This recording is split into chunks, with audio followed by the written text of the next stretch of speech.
some things tend to differ down here, I believe. But anyway, it's a little subjective. Do you think that's a good or bad plot?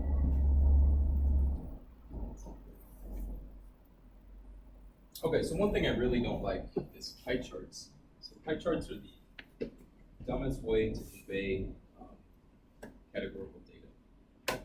So when you leave this class, forever tell people you don't like pie charts. So look at this one. This one's funny. It's like a floating in the air pie chart with multiple colors that have meaningless interpretation. Right? Again, you have all these dimensions that have no meaning. Does that make sense?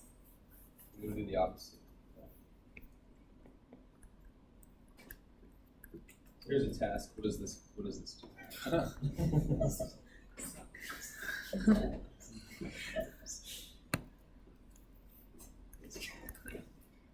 just put in data. It just says I suck. Right? Anyway. So good visualizations, they keep things simple in terms of color and presentation. You try not adding non-needed dimensions to a plot, like a three-dimensional, yes?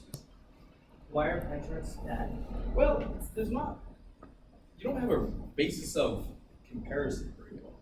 Because it's like the slice is a percentage as opposed to the height of the bar. So it's just so much easier to interpret bar charts for categorical data.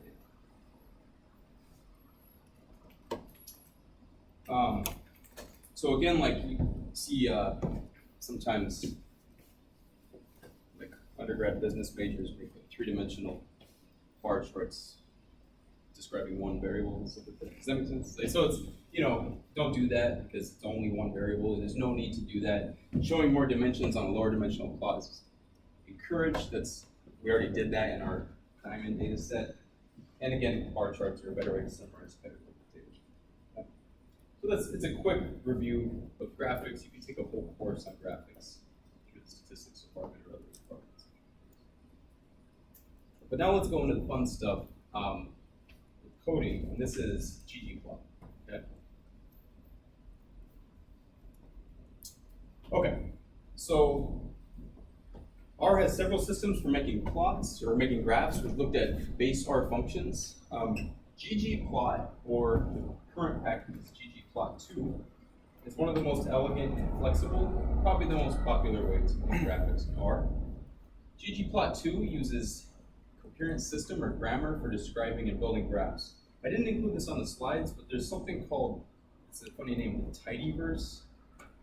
And what it represents, so Hadley Wickham, he's like a main data scientist, internationally known, and he is the one who pioneered all these packages. He has a whole bunch of packages for the applies. They're like the new set of apply functions. And then he has one for turning data from long to short form, because sometimes data can be organized differently. And he also is the ggplot creator. And so, point being, often they're all part of the tidyverse. It's like an umbrella name for all these packages. They all work together very well. That's the point. Okay. So we're only going to focus on ggplot. What's that? Yeah, he's like I believe it's at University of Texas, and he's the one who people create these R packages often to complement research papers or just to extend R. But in fact, the plier package, the dplier package, is the most widely downloaded R package ever. And he's not ggplot, surprisingly, but he's the mastermind for that. So first, need to run, if you don't have ggplot on your laptop, you need to install it, obviously. And then you need to initialize the library, and specifically ggplot2, even though the function is ggplot. Okay. So we study ggplot2 using the MPG dataset, and I believe this is a built-in dataset with the ggplot package. Okay. In fact, let's make sure. Say I forgot to post it. It's not. Does everybody have the head of it?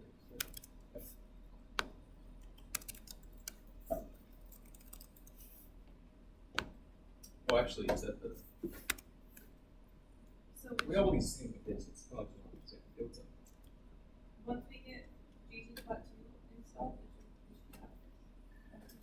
should, it's either that or introduction to statistical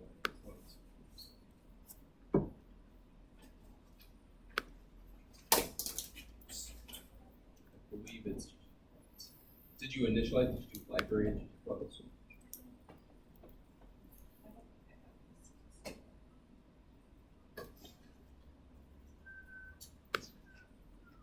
Okay, so hopefully everybody can snack this data set. And here's the first basis plot using ggplot. And if you look at the set of code up online, it could be slightly different. The way we're teaching it is I'm going to mention what these are in more detail, but I put the aesthetics argument and the actual GM point. Often people put the aesthetics argument in the first set of ggplot, but this gives it a little bit more of a quantitative structure, yes. So I'll mention this in more detail on the next slide, but the function itself is ggplot. And then you can reference a data frame. Does that make sense? So it's data equals miles per gallon, that's the actual data frame. Now that's nice because then you don't have to keep writing dollar signs out to extract variables, okay? Obviously R has several R-based functions that allow us to do that. And what you do is if you were to run ggplot by itself, it's not going to show anything, but then you keep adding layers on the plot with the plus sign. Does that make sense? So what we're going to do here is, they're called like geometric arguments, or when they're geoms, you just keep adding different geoms to ggplot, and that'll allow you to construct a plot analogously to base R graphics, a little bit more elegant. So let's break this code apart. You always begin with ggplot. It creates the coordinate axis that you add to. Okay? The first argument is the data set, the way we're teaching it in this class. Next, you want to add layers to the plot, kind of like base R graphics. In our example, GM point adds a layer of points. Does that make sense? So lots of different GM functions doing different things. What does it mean by a layer of point? So you start with the coordinate axis, and then all of these ordered pairs, that comes from the GM point. So it's like putting a layer on top of the coordinate axis. So we just have a reference to the data frame within the argument into the ggplot. Yes, and then since we reference the data from up here, we don't have to type. Notice that displacement and highway, those are both variables in the MPG. Oh, we don't need dollar sign anymore. We don't need to do dollar sign. We don't need to do MPG dollar sign. Does that make sense? Subsetting stuff. Yeah. Regarding that, is there any way to change the title, like the name of the axes? Yes, there's multiple ways. Okay. There's GMs that do it. Okay. Yeah, that'd be the easiest way. I think it's GM labels or it's just labels. So the GM function takes mapping arguments, so it defines how variables in your data set are mapped to visual properties, and it's always paired with some kind of aesthetic. So the X and Y arguments specify which variables to map to axis. So it's always going to be X equals something, Y equals something, if you're doing a two-dimensional Cartesian system plot. Okay. What does DISPL? Oh, that's the name of this displacement. That has to do with the actual car or the MPG data set. So that's not unique to ggplot. That's just the X variable that's shown. It's the displacement of the car, essentially. I don't know what that means. Displacement with cars. Yeah, I knew this in the data set, but I didn't know what it was referring to. Yeah, I didn't give you a description. So you can do question mark MPG, and it should describe the variable. How big the engine essentially how of the big car it is. Yeah. And everything. Yeah. Okay. So general structure is ggplot, data equals whatever the data is. GM function, realize there's multiple different GM functions. Mapping equals aesthetics. So to create a plot, you replace the bracketed sections in the code above with data set and the GM function and a set of mappings. And then you just keep adding plus signs with more GMs if you want to build layers on top of So here's a task for yourself. See if you guys can do this. Plot just ggplot data equals npg. See what you get. Okay. Make a scatter plot of highway versus cylinders. Okay. Make a scatter plot of class versus SDR.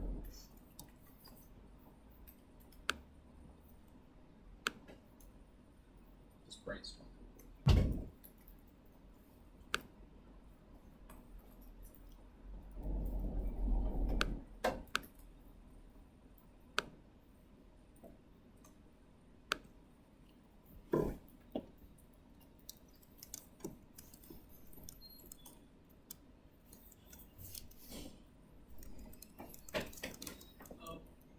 It is true that the map just simply give the coordinate axis some names. So if this axis refer to this variable, the axis refer to some other variable. Yeah.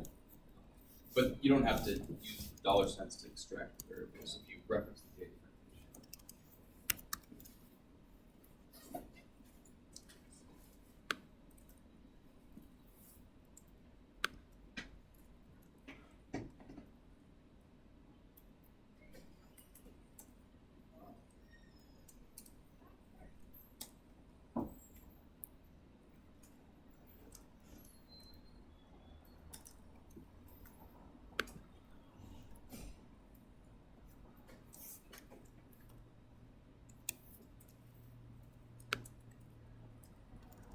Okay, so let's just keep moving on. I believe I have the solutions. So aesthetic mappings. So the blue points seem to have a different trend than the rest, possibly hybrids. So let's, just for fun, let's create some kind of question. We can study car class to find out. And we can add a third variable to a scatter plot by mapping it to an aesthetic. So an aesthetic is a visual property of the object in the plot, things like size, color, shape, points. So this is very, very similar to base art graphics at the moment. Okay. So notice, this is so elegant though. You just do ggplot data plus gm point. You keep the aesthetic in there, but as another argument in the aesthetic AES, you just tell it to do color equals whatever vector. Does that make sense? And the nice thing about this is that in base art graphics, it's not going to automatically produce a legend for you. Do you see what I mean? So this produces a legend and it gives you the name of the legend. So it's already giving you, it's saving you work, I guess you could say. Okay. And it looks nice. Does that make sense? Okay. How could you look at just like a couple classes? Well, you could do some remedial, like, data manipulation, use some classic filtering techniques, and append that to the data frame. Yeah, so all those techniques from earlier in the class, just apply those, and then reference that new variable right here. That's what I would personally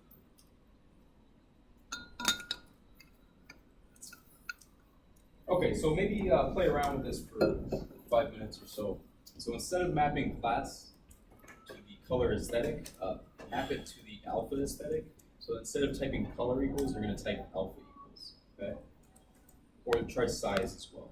Obviously, some of these are more meaningful in certain plots, but it's a really easy fix. If you have the code from the previous slide, copy and paste it, change the word color to size, or change the word color to alpha, okay? Another bullet, instead of mapping class to the color aesthetic, map it to the shape aesthetic. So obviously you can take a wild guess what that's going to do. Instead of breaking it apart by color, it's going to break it apart by different shapes of the points. Okay? Note that ggplot will only use 6 shapes at a time. So it's going to start recycling the shapes. Okay? Another thing, just run the code and see what it does. So notice that this is subtle, but we're putting the color outside of the aesthetic. Okay? And then try to map a continuous variable in the miles per gallon data set like city, alpha shape, size aesthetics, and see what it does. It's just getting used to it. Yes. So it is that mapping a variable means just try to associate a coordinate access with a variable. Yes. Sorry, let me rephrase it. Just associating a certain access with a certain variable. That means mapping that variable to that access to the plot. And within aesthetic, you can combine various ones like color and size.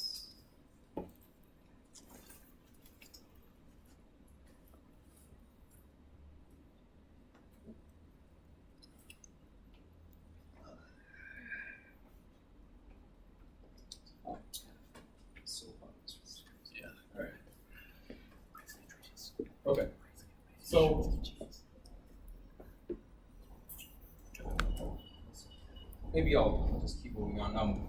So we saw that we could add categorical variables to plots using aesthetics, right? That's what we just did. We can also do this by splitting the plot into facets. So this is where the utility starts to become very nice because I didn't actually show you using base R graphics. You can create a scatter plot, or my bad, a matrix of plots. There's some commands to do that, but the problem is it defaults with kind of a poor choice of how big the axes are and things like that. So it looks very cluttered, it doesn't look very nice.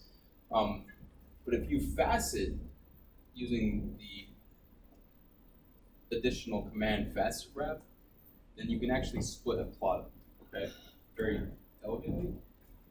So the argument is a formula created with tilde followed by a variable name. Okay. There would be any facet Facts wrap. Yeah, okay. I believe so. Let's see what the plot tells us. Sorry about the typo. So, this is arguably less informative, or I don't know. It's up to you, right? You're still combining, multiple dimensions in a two-dimensional space. I don't know if this, in your opinion, is less or more informative than the other plots, okay? But point being, you could add, what if you wanted, you could continue to, on this notion, you could split data up by more variables. Does that make sense? So choose it intelligently. But here, instead of splitting it up by color, we're splitting it up just separately, totally separate, okay?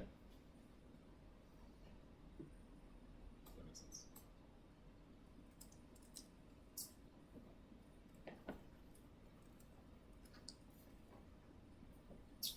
All right.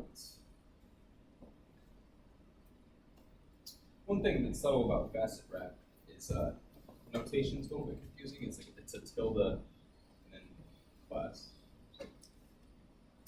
It's analogous to the right-hand side of the linear model formula when you're doing regression.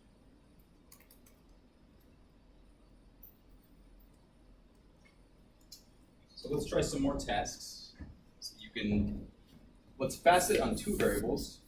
So use the facet grid command instead. So here's an example. You could do ggplot, reference the data frame, plus gm point, and you can map the aesthetic x equals displacement y equals highway. And then you can add the facet grid instead of facet wrap. Okay? Pretty much to see what it does. Okay?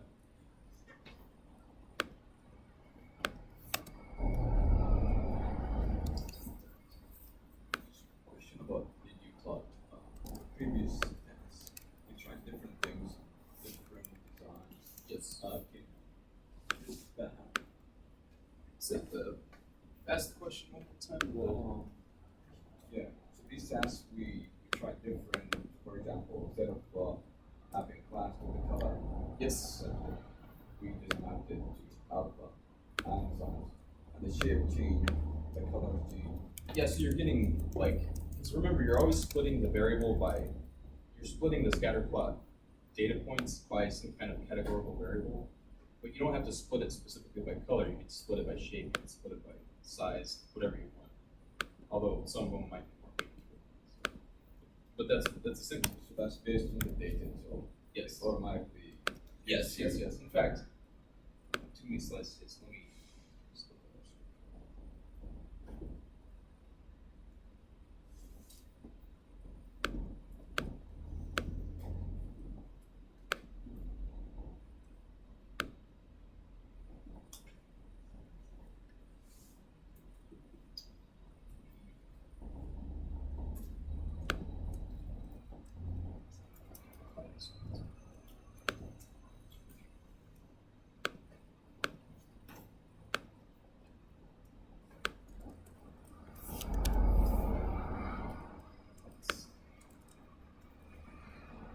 So if you obviously that's the categorical variable split by color, and you can just change it to different things. So size. It's not a very good graph, right? But it's you can do it. I guess that's the point. Like this isn't really illustrating the same information as well as the previous plot, but it still is changing the size depending on what level of class you are. The data is the same. It's the same exact data. It's still referencing the exact same data frame, which is the miles per gallon. If we wanted to be picky, like when you did the colors, you choose which colors for what variable. Yeah. Okay, so I would have to reference that. So let's think about that a little bit. So I'm not a total expert, but it is doable. Obviously. So you're probably going to define some kind of vector in place of color, just like you would for base art. But just to show you two candidates. Just like color and class exclusively. Say the one more time. Like do you mean something like this? Both like with size and color. Oh yeah, no, we were saying but if you want to be picky with the actual Colors. color. Oh, what color The to actual use? color, yeah. Sorry. No, you're good, appreciate it. Yes. In the function passage wrap, Yes. it is true that it takes an argument at a factor, and based on that factor, we just divide the whole GG plot into several subplots. Yes. And we each with respect to one of the level. Yes, that's what it does. So what does number of rows do? If you want to create a specific type of matrix of plots, Uh, if you want to, I don't know why you'd want to create like a long fashion versus a wide fashion, but you have that flexibility using n row or a number of rows or number of columns as well. okay. That makes sense? Of the plot matrix. Yeah, exactly. That's grid. Brackets, TRB, what does it do? So let's just see what this.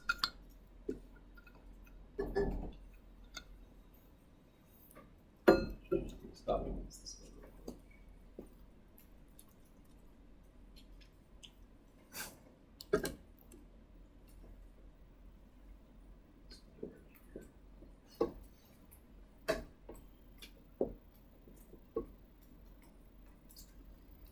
Okay.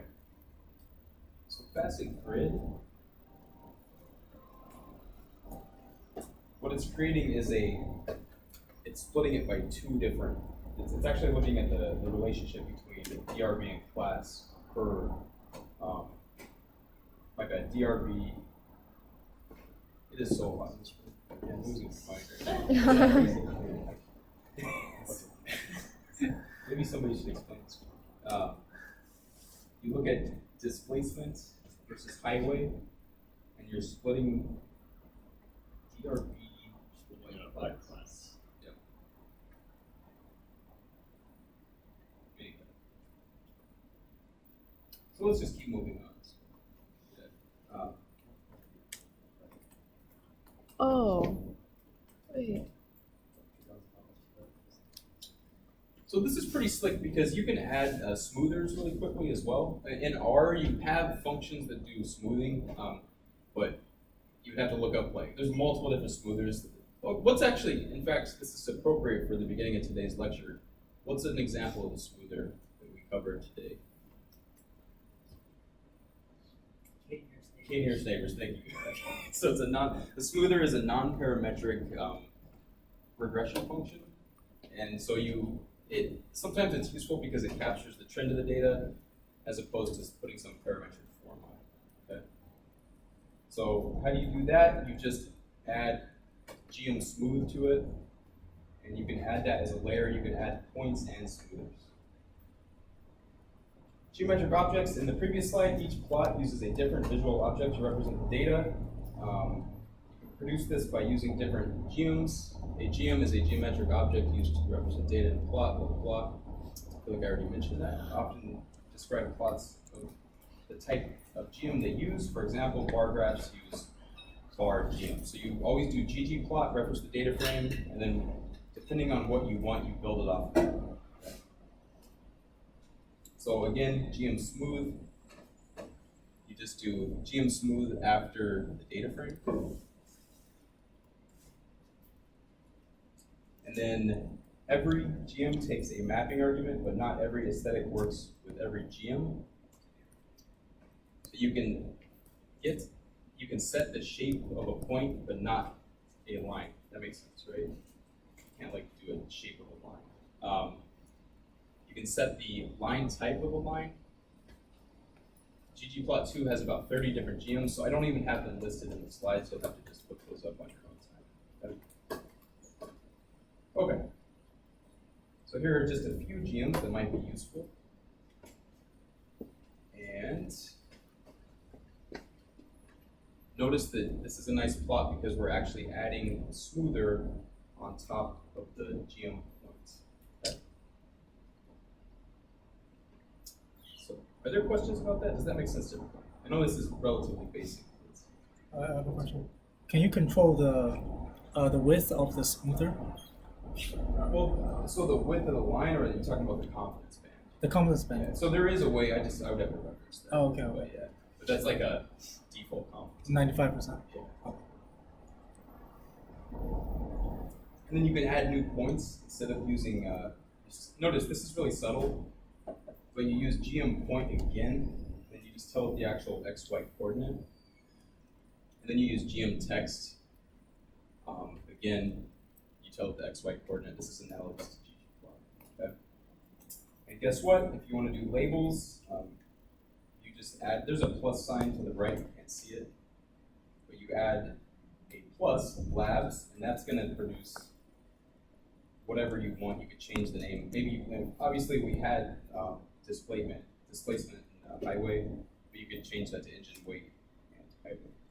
Yeah. Okay. All right, a couple more. Remember that the diamonds data set was really hard to look at because it was so dense. There were so many cases when we did R-based graphics. So if you change the alpha level, you can actually display those 54,000 rows in a much cleaner fashion. So this is a nice utility because it's the same data set, but you're actually illustrating, when you have points that are occurring kind of in the same location, it'll show more of a density of those points as opposed to just overlapping a bunch of ordered pairs. Does that make sense? So this shows you that if you have a very dense data set, you're gaining more information by changing the alpha value. Okay. And just an exercise, if you want to mess around with the iris data set, you're welcome to at this moment. I think I'm just going to help people with the lab now, and then if you guys want to get out of here, it's just so far this okay. All right.